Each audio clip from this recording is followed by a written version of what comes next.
Alright, so we're doing a in-cab inspection now. First thing we want to do is we want to make sure that our seatbelt works. We're going to fasten it twice. Make sure it works. Latches, make sure it latches. works properly. Properly mounted secure. It's not ripped or frayed.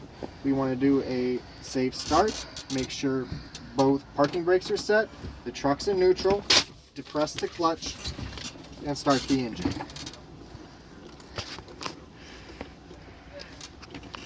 Start the engine. Okay. Slowly release the clutch. Okay. ABS light comes on and off. It's working properly. We're going to check our safety equipment. We have safety fuses. They're up there in the fuse box. We have 3 reflective triangles back there. We have a fire extinguisher down here. It's ABC rated, properly mounted, secure. It's charged the proper level and is the proper type.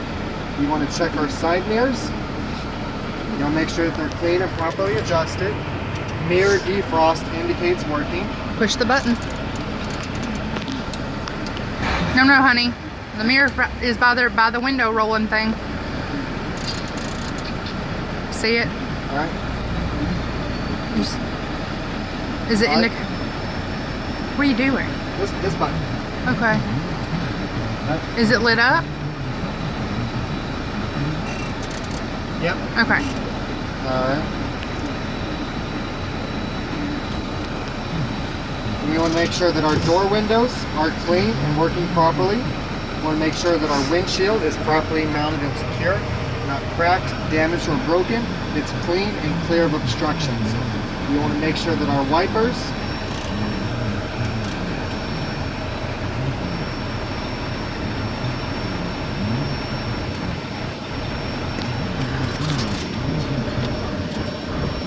make sure that our wipers You gotta push something are for properly fluid. mounted and secure, not cracked, damaged, or broken, and operate smoothly with washer fluid. Okay. So they work. We just don't know how to work the washer fluid in this truck yet. All right. We want to check our headlight high beams. No, high beams. You got your indicator light over there? See the blue indicator light? All right. We want to check our four-ways, that they're working properly. We want to check our turn signal. Here's our left. Here's our right. We want to check our oil pressure gauge. It's in manufacturer specs. We want to check our temperature gauge. It's in manufacturer text. We want to check that our tachometer is working properly. It's working properly. We want to check our speedometer. Once I get to rolling, I can tell if it is working properly. We want to check that our voltmeter is within manufacturer specs. It says 13.7 if you cannot read it. Fuel gauge coincides with what I saw in the tanks. We want to check our air gauges, our primary and our secondary, working properly and at 120 psi. We want to make sure that our trolley valve is working properly. We want to check our truck parking brakes and trailer air supply working properly. They're out right now. We want to check our differential lock. Hang on, it's this one. Working properly. We want to check our air suspension dump is working properly. Our fifth wheel slide working properly. We want to check our defrost. Hand up there, make sure it's working. Is it blowing? We want to check our heater. Make sure it's working properly. We want to check our steering wheel, properly mounted and secure. It has no more than 10 degrees play with the engine off. We want to check our electric horn right here. We want to check our city horn right here. No. This is your city horn, that's your country horn. Go ahead and check it. We want to check our clutch pedal. Check the horns. There we go. Alright, we want to check our clutch pedal. Working properly, no side-to-side movement, and covered with rubber pad. Okay. Now you want to check our brake pedal, working properly, no side-to-side movement, and covered with rubber pad. We want to check that our fuel pedal is working properly, no side-to-side movement, All right, we want to check our shifter and our range selector. See if the range selector works. Works. Yay! All right. We want to check our shifter boot. That's this thing down here. Properly mounted, secure. No abrasions. bulges, cracks, or dry rot. There's nothing overhead that can fall and distract me from driving, or nothing on the floor that can roll under my pedals. Nothing under the floor. All right. Now we're doing a in-cab brake check. All right. We want to do a safe start on our truck. Make sure you're in neutral. The clutch. Push in the clutch. Turn on your key and charge the air pressure tanks to 120 to 125 psi. We then want to shut off the truck and turn the key to the on position to enable the dash air pressure gauges. Okay. See it, they're working right there. I'm going to be checking the spring brakes for air leaks. I can't lose more than 3 psi in 1 minute. 1 minute has gone by. We haven't lost more than 3 psi. All right. And now I want to push in the truck parking brake and a trailer air supply. I will time this when my gauges settle. It's been 1 minute. I did not lose more than 3 psi in 1 minute. Okay. I'm going to be checking the service brakes for leaks. It can't lose more than 4 psi in 1 minute. You press the brake pedal. Okay.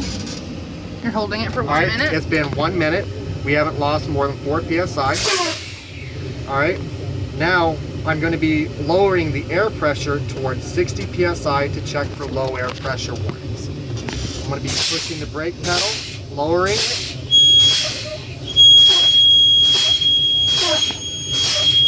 Oh, there the lights are. There's the warning indicators for low pressure. My low air pressure alarm came on before 60 psi. I'm going to be lowering the air pressure to 45 to 20 psi and look for emergency spring brake pop out action. So I'm going to be pressing my brakes, and these brakes right here are going to be popping out. These should be popping out.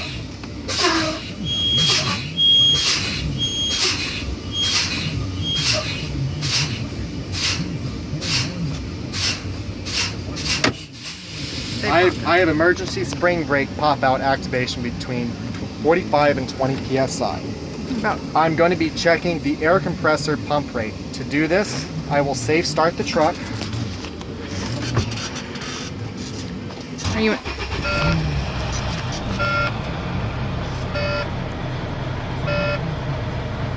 I'm going to be looking at the primary air gauge. As soon as it reaches 85 psi, I'll look at my watch.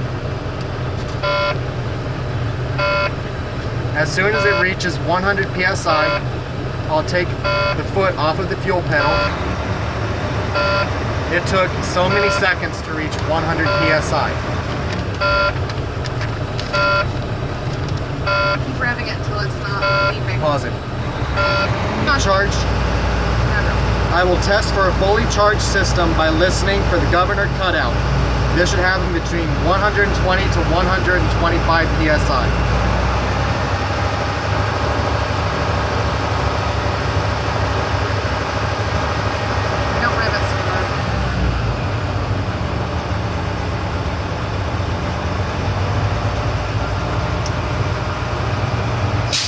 There's the governor cutout. I have governor cutout between 120 to 125. I'm going to turn off the truck, remove the key. I'm going to get out. I'm going to remove the wheel chocks that I put on when I started the in-cab inspection. I'm coming back in the truck. I'm putting on my seat belt, and I'm going to safe start the truck.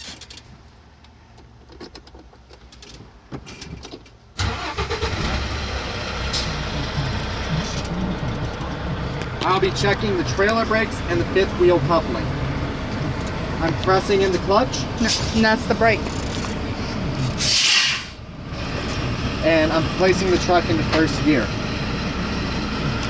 I am pushing in the truck parking brake. All right, I'm slowly releasing the clutch. and lightly tug on the trailer and fifth wheel coupling. All right. There was We resistance. feel resistance. The trailer brakes and the fifth wheel coupling held. I will be checking the truck parking brakes. Pull this out. I'm going to pull out the truck parking brakes. I'm going to push in the trailer air supply. I'm going to slowly release the clutch and lightly tug on the truck parking brakes. All right, we feel the resistance. The truck parking brakes held. This is a simulation. Ooh, Kevin! Kevin!